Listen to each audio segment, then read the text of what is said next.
In June of 2015, my friend Joe and I went on a camping trip about 15 miles east of Boise, Idaho, at the Arrow Rock Reservoir and Lucky Peak Lake. Our first campsite was on a small peninsula with a steep dirt access road. The only improvements were a couple of fire rings and a cleared area to pitch the tents. Our second campsite was at the Macks Creek campground on Lucky Peak Lake.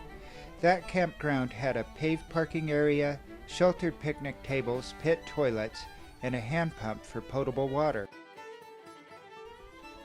We watched other visitors enjoying the lake on water skis, on jet skis, and in powerboats.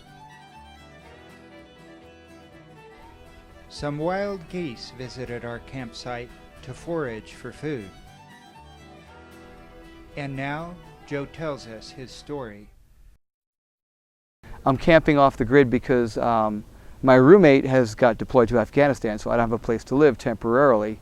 So I'm just camping myself and living out in the woods. Last night where we were, that was creepy. That road was all, I almost got stuck high-centered. My car, it was like, it was like high-centered dirt, and I don't have a two-wheel, and you need a pickup truck where we were at. And another month or so, I should be getting a duplex, so I'm going to be doing this for about another month or so. Have you had some previous adventures of this type, kind of over the years? Yeah, I had one that was really, really backcountry.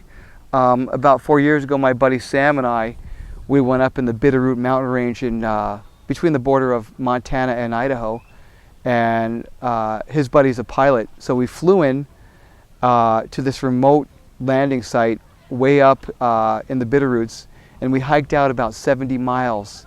We're talking no services. That was scary. I was hesitant to do it because I'm a New Yorker, and a little bit scary for me because I don't know what it's like being that remote. I wanted to bring a shotgun, but everybody's telling me, no, it's too heavy, it's too heavy. So my friend Sam had a 9mm, and I wasn't packing a pistol, so I had a big can of bear mace, big one, and didn't go anywhere without that. That was like my buddy. We had fish every night from the Bitterroot range up there in the river, big salmon. It was really good.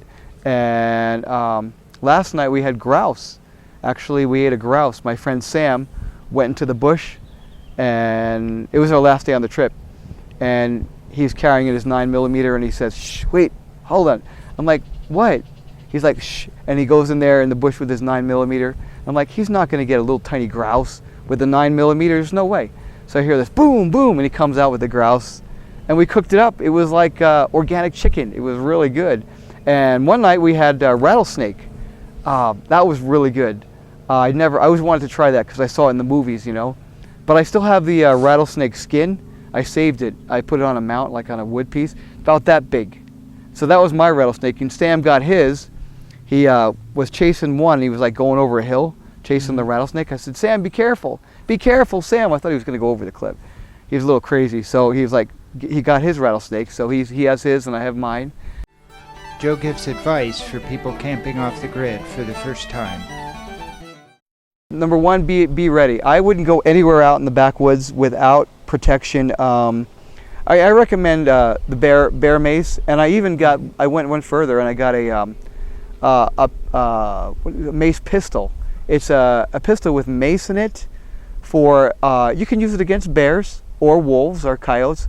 So I got a holster for it going right here, and it looks like a .38. So that alone would kind of deter any crazy people that want to intent on doing harm, just wearing that. But if I ever have to use it, well, it won't kill them, but get right in their eyes and it'll put them on the ground, and you're going to stop them instantly. They're going on the ground, and you have time to get away. So be prepared. And number two is don't have fear.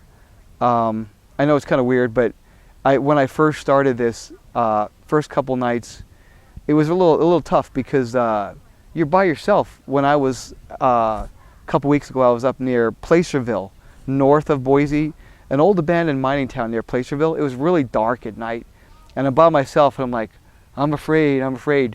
But that doesn't really do anything. So advice number two, have no fear, because I think when you have fear, to some extent, you bring trouble in. Have no fear. Be bold. It was a little tough at first, though. Like I said, it was scary. But you know what? The heck with fear.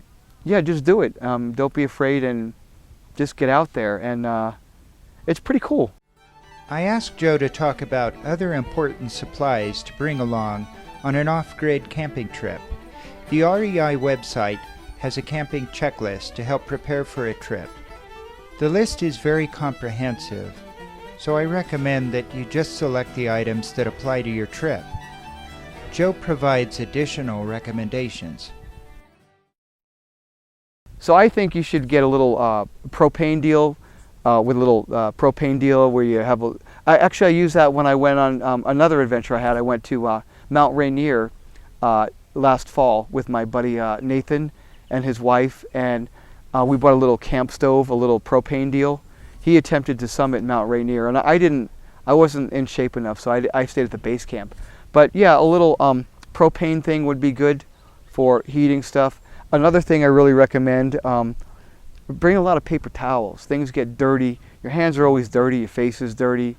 It's just dirty everywhere. Paper towels are good, and just a little hand cleaner, because if you go and use in the bathroom and there's no sink, obviously, sometimes I learned you could take like leaves and rub it on your hand, and that kind of cleans your hand a little bit, kind of like some leaves.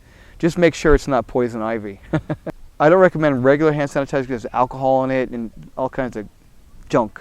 I use peppermint oil, just plain peppermint oil, and I take a couple dabs, rub it on my hands, and boy, it's really good. And it works also double duty. It can work as a hand sanitizer, and if you're in a place where there's a lot of mosquitoes, and there's no mosquitoes here tonight, it's beautiful, but mosquitoes don't like peppermint oil. So you take a little bit, rub it on your face, your neck, your hands, legs, and the mosquitoes are going to be gone. They're not on you. So yeah, peppermint oil I recommend. Bring a little deal of peppermint oil for hand sanitizer and keep the mosquitoes off. So my last word of advice, closing advice, just do it.